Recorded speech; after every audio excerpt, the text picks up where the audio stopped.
Okay, so today we're going to move into section 3.5. We're just going to do part 1 today. We're going to prep for a little graphing of rational functions.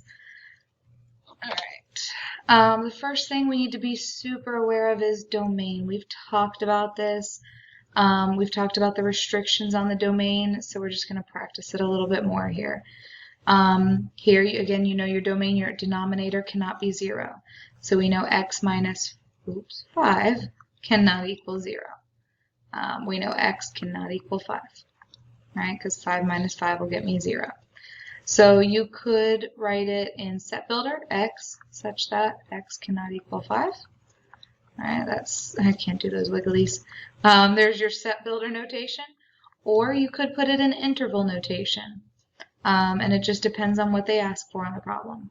So interval notation, we would say negative infinity all the way up to 5 with 5 all the way up to positive infinity. So basically it's everything but the number 5. Again, I want you to be familiar with set builder notation and interval notation. Here, x squared minus 25 cannot equal 0, cannot equal 0. Add 25, x cannot equal 25. So we know x squared, we know x cannot equal positive or negative 5. Cannot equal positive or negative 5. So again, that set builder notation, you can say x such that x cannot equal negative 5, and x cannot equal positive 5. Or you could have put plus or minus 5 with the little wigglies. So that's set builder, interval notation. All right, so we're starting with negative infinity, going all the way to 5. Just kidding, negative 5. And then we're picking up at negative 5, going all the way to 5. And then we're picking up 5 and going to infinity. So we got a couple there. We're going to pretend I didn't just do that. That's the 5 to infinity.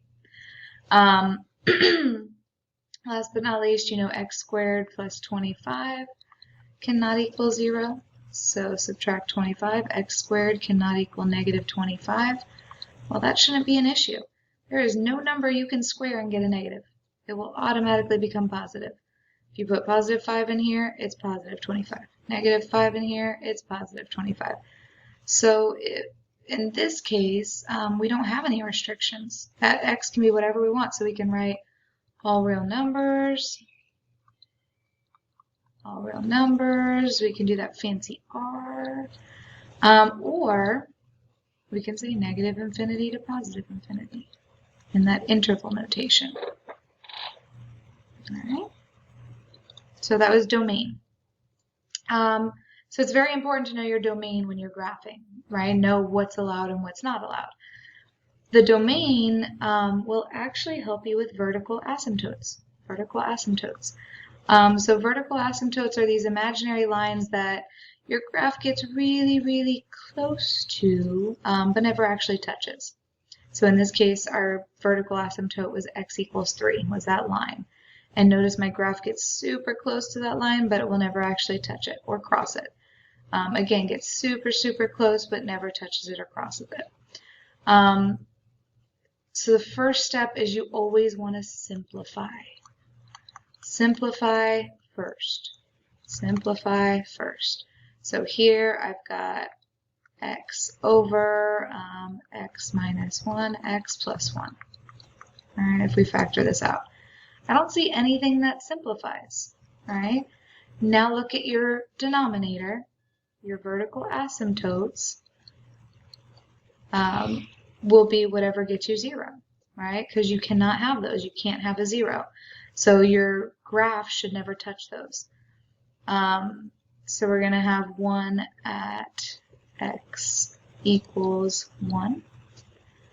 And we're going to have 1 at x equals negative 1. So we're actually going to have 2 vertical asymptotes here. Next one. So here we're going to go ahead and factor x minus 1. That one's done. And then x minus 1, x plus 1. And notice how those cancel, and we have 1 over x plus 1. Now we're going to talk about our vertical asymptotes. So vertical asymptote, we're going to talk about x equals -1 being our vertical asymptote. So make sure you simplify first. And then last but not least, this bottom does not factor. Right? That's not difference of squares, that's addition. So I don't see anything that can cancel here. So if you look at your denominator, x squared plus 1 equals 0, you wind up in that situation again where you subtract 1. There is no number I can square and get a -1, which means we don't have any vertical asymptotes. So no vertical asymptotes. All right, if it can't happen, don't force it. You don't have to have a vertical asymptote. All right, moving on. So we had vertical asymptotes. We also have horizontal asymptotes. Now they're a little bit trickier. You've got a couple options. So either the degree of the top of the denominator, is bigger. So the degree of the denominator is bigger, and if that's the case, horizontal asymptote is y equals 0. So a good example of that would be if I wrote something like,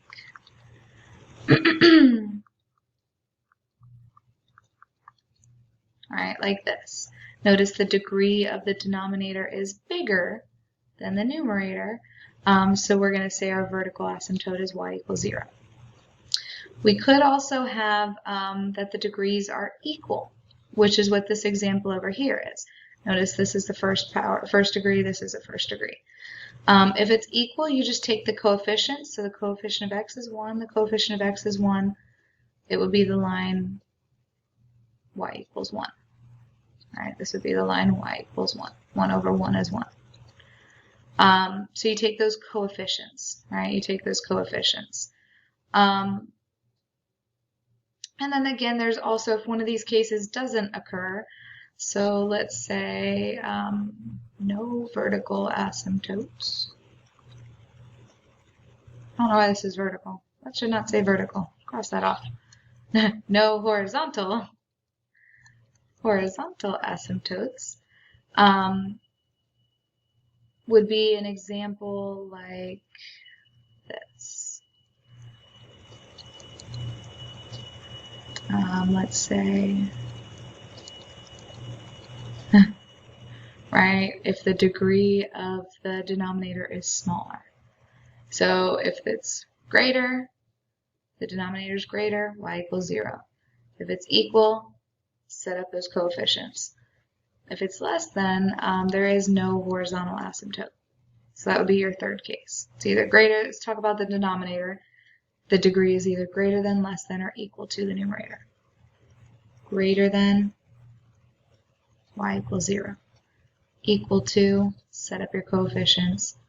Less than, no horizontal asymptote. Sorry about that, I should have cut off the vertical asymptotes.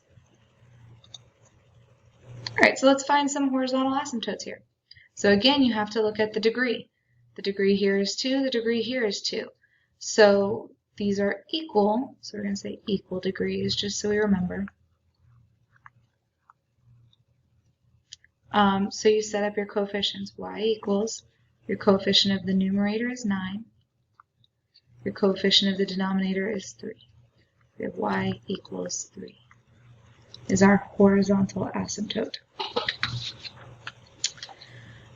Here, your denominator is greater. Your denominator is greater. So that is automatically, so we're going to write denominator is greater than numerator. Which automatically puts y equals 0. We like that one, it's easy. The denominator is greater, it's automatically y equals 0. And if the numerator is greater, so we'll put denominator is less than numerator. Again, automatically no horizontal asymptotes. No horizontal asymptotes. So again, those are the three cases. Either they're equal, set up the coefficients, the denominator is bigger, y equals 0, or the denominator is smaller, there's no horizontal asymptotes. Graphing. So you can graph based on what you know about parent functions. So if you have 1 over x plus 2 minus 1, the parent function should be 1 over x. Let's start with the parent function. Let's talk about vertical asymptotes. X equals 0. All right, so x equals 0, that's your vertical. I'm trying to do it here. I'm going to do a dotted line in purple. X equals 0 is that y-axis. Let's talk about horizontal asymptotes, which we just talked about. Looks like the denominator is greater, so it's automatically y equals 0. So there's that horizontal asymptote. And let's just pick some points. Let's pick some points here. How about 1? Maybe 2. So 1 over 1 is 1. So 1 over 1 is 1. Oops. 1 over 2 would be 1/2. So we got 1/2. Again, 1/2 would be 2. So we're going to get really, really close here, but never touch it. And we're going to get really, really close to this one and never touch it. So we did positives. Let's also pick some negative numbers. How about -1? So 1 over -1 is -1. Come on. And then -2, which would be -1/2. So -2 is -1/2. Again, we're going to get really, really close. We're going to get really, really close. So just picking some points and plugging them in. So this is our parent function. I'm going to pick a new color, and we're going to make our adjustments. So this is telling me left 2, and this is telling me down 1. So my vertical asymptote is going to move left 2. So now we're here.